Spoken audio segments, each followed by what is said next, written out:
தமிழ்நாட்டில் 3 முறை முதலமைச்சராக இருந்த ஒரு தலைவர் வருகின்ற சட்டமன்ற தேர்தல் குறித்து முடிவெடுக்க முடியாமல் இருப்பது அரசியலின் ஆச்சரியமாக பார்க்கப்படுது.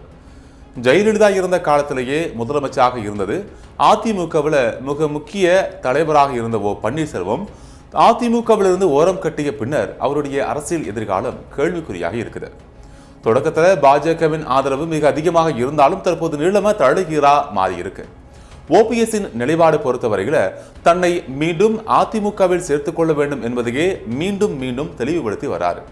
ஆனா அதிமுக பொதுச் செயலாளர் எடப்பாடி பழனிசாமி ஒரேடியா கற்றுக்கொள்ள மீண்டும் இடமளிக்க மறுத்திருக்கதால முன்னாள் முதல்வர் பன்னீர்செல்வம் அரசியல் ரீதியா மிகப்பெரிய நெருக்கடிகளை சிக்கியிருக்காரு. இந்த நிலையில ஓபிஎஸ்ஸின் அரசியல் பயணம் எந்த திசைகளை கொண்டு செல்ல வேண்டும் என்ற விவாதம் அவரது ஆதரவாளர்கள் மத்தியில தீவிரமா நடைபெற்று வருது. அதுல திமுகவில் இணைவதே கடைசி அரசியல் முடிவு என்ற கருத்தை மேலோங்கி தொடங்கியதா தகவல்கள் தெரிவிக்கின்றன.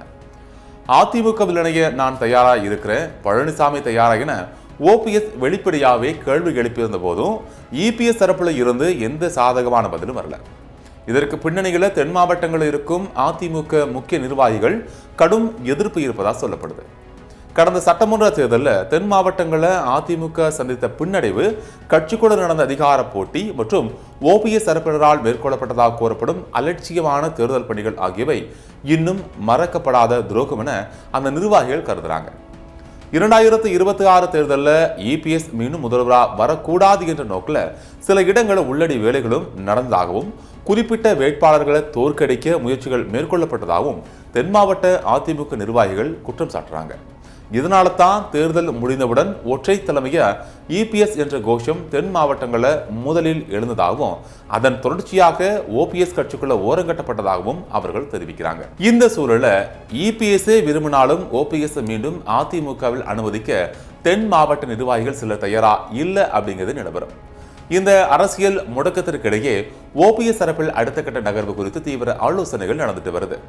மாவட்ட வாரியா விசுவாசிகளின் கருத்துக்கள் கேட்கப்பட்டு வரும் நிலையில தமிழக வெற்றிக் கழகம் பக்கம் செல்லும் யோசனைக்கு பெரும்பாலான நிர்வாகிகள் எதிர்ப்பு தெரிவித்ததாக கூறப்படுது.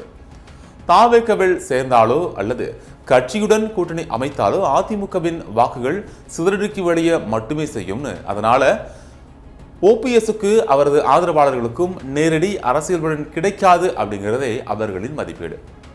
இதற்கு மாற்றா திமுகவில் இணைவே தற்போது ஓபிஎஸ்க்கு கிடைக்கும் நடைமுறை வாய்ப்பாக அவரது ஆதரவாளர்கள் பார்க்கிறாங்க. திமுகவில் இணைந்தா ஓபிஎஸ்க்கு அமைச்சர் பதவி கிடைக்கும் சாத்தியம் இருப்பதோடு அவரது ஆதரவாளர்களில் சிலருக்கு சட்டமன்ற உறுப்பினராகும் வாய்ப்பும் உருவாகலாம் அப்படிங்கிற கணக்கே இந்த ஆலோசனைகளின் மையமாய் இருக்குது. அதிமுக கதவு முழுமையாக மூடப்பட்டு மாற்று அரசியல் வாய்ப்புகள் குறுகி வரும் நிலையில ஓபிஎஸ் எடுக்கும் அடுத்த முடிவு அவரது அரசியல் வாழ்க்கையில் மட்டுமல்ல 2026 சட்டமன்ற தேர்தல் அரசியலிலும் ஒரு முக்கிய திருப்பத்தை ஏற்படுத்தும் அப்படிங்கிறதுல சந்தேகம் இல்லை. ஆனாலும் பன்னீர்செல்வத்துக்கு திமுக தரப்பில் இணைவதில் தயக்கம் இருப்பதாக சொல்லப்படுது. 3 முறை அதிமுகவில் முதலமைச்சராக இருந்துட்டு திடீரென திமுகவில் ஒரு சாதாரண துணனா இணைவதை ஓபிஎஸ் விரும்பல. அது வருங்காலத்தை தனக்கு மிகப்பெரிய சிக்கலை ஏற்படுத்தும்னு அவர் நம்புறாரு. அதனால தான் முடிவு எடுக்க முடியாம தவிக்கிறார் அப்படிங்கிறாங்க அவரது ஆதரவாளர்கள். இறுதி முடிவு ஓபிஎஸ்ஸின் கையில் தான் இருக்குது.